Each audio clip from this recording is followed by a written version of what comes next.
Welcome to my allotment, Plot 3 in North Warwickshire. This is an update on my winter progress and what I've managed to get done on my extended holiday break. The underground worm farms are in, and at the moment I'm just keeping the worms happy by feeding both farms. But eventually I will feed one at a time. So hopefully the worms will migrate and to the new food source. That's the small worm farm for my granddaughter.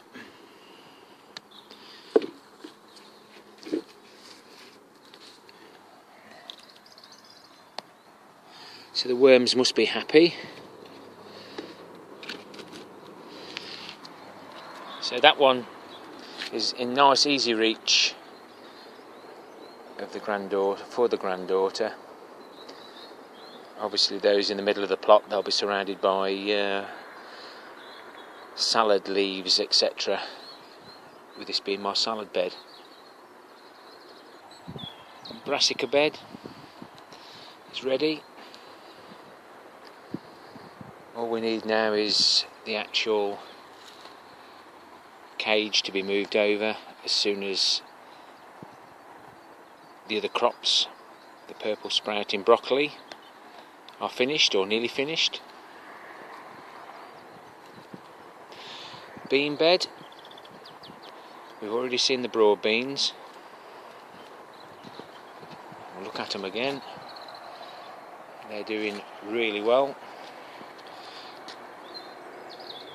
The bean trench, runner bean trench, that one's sorted. I've been taking compost from the bin,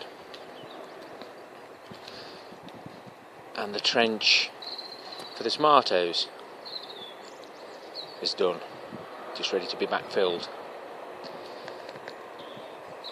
These are for the Tiny Tim tomatoes. I'm not planting a big plant in between them this time, and we've got two little mini worm farms in there.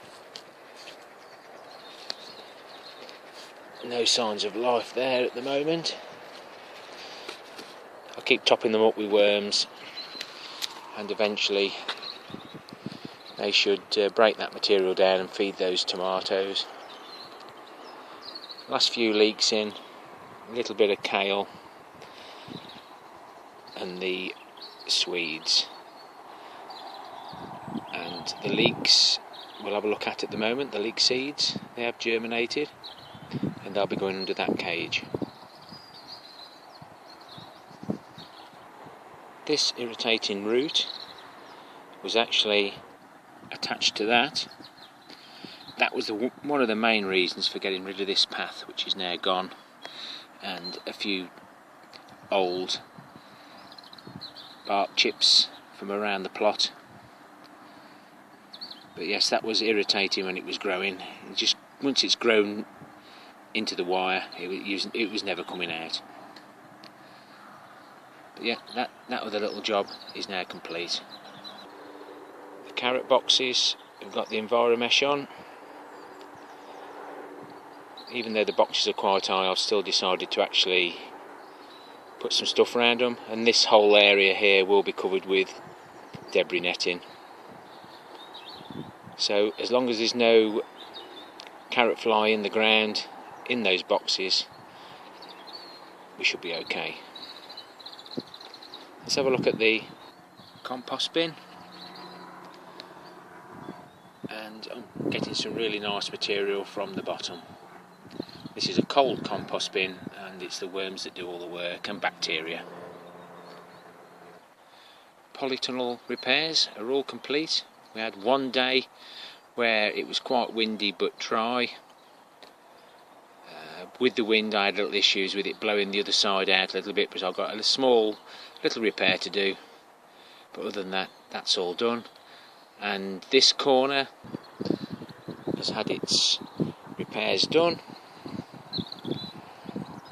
Actually, it's made quite a good job. I'm pleased with that. Looks so much better in here now with all those windows done. And thank you to a comment from Brian Hubbury. He said, do this. We have now got a door with fleece on it. And it's working really well. Hardly any condensation.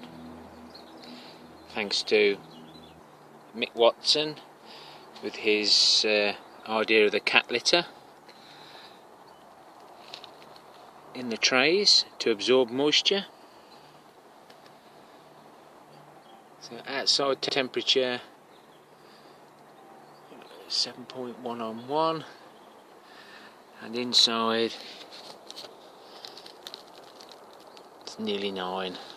And you can actually feel the warmth in there, and the candle hasn't been lit now for several days. Those are the brassicas that we planted, the first sowing.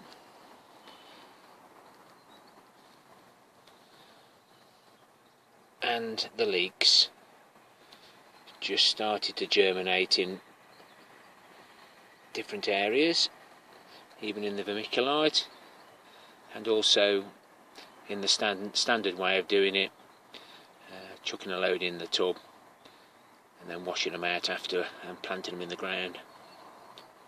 So I'm pleased with this fleece. It's on both sides of the door, and the temperature still stays high within the grow house. And let's just check see if there's any condensation.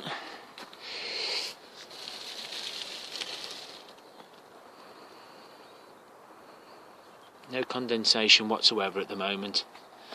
You can see the condensation in the middle, but on the inside it seems to be working. So I'm pleased with that. Lettuce is still doing fine, Marina Wilson. I'm surprised as well. And the strawberry runners are looking quite healthy. These are going to go in here on the edge of these boards, just to try and get myself some earlier strawberries, but we will see. And the beetroot, or beet, is still growing, or shall we say it's not dying. And the only downside is my shed. More toilet rolls in bags, still haven't sorted them. New cupboards, pride of place, but I've got to spend an hour in there to clear that. Won't take long. Still no progress on the bug hotel. Got 2 mushrooms either side, and that's that first log that I drilled, but there's no rush for that. I think I've done quite well on the time I've had off, and the plot is almost ready and hopefully weedless and ready to receive some more manure, etc. as and when. Thanks for watching, everyone. Commenting, subscribing, liking, sharing. Do appreciate it. My next video will be on Shrove Tuesday. It's the Atherstone ball game. I've took part in it since I was 12. Had a few years off in between, and this will be the first year I go just to watch and to record the day's events. So I hope you'll like that. Happy growing, everyone, and take care till next time.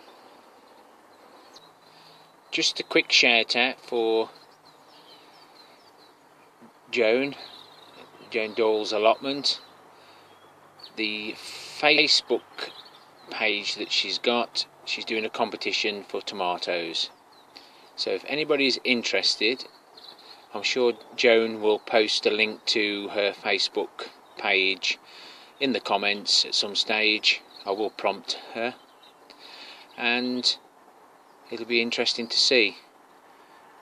Let's just get the piece of paper that with my weights on last year. So last year's total on tomatoes was 28 kilos 100, and I'm aiming for 35 kilos this time, or even more, with the different varieties I'm trying. And this time I'll be weighing everything.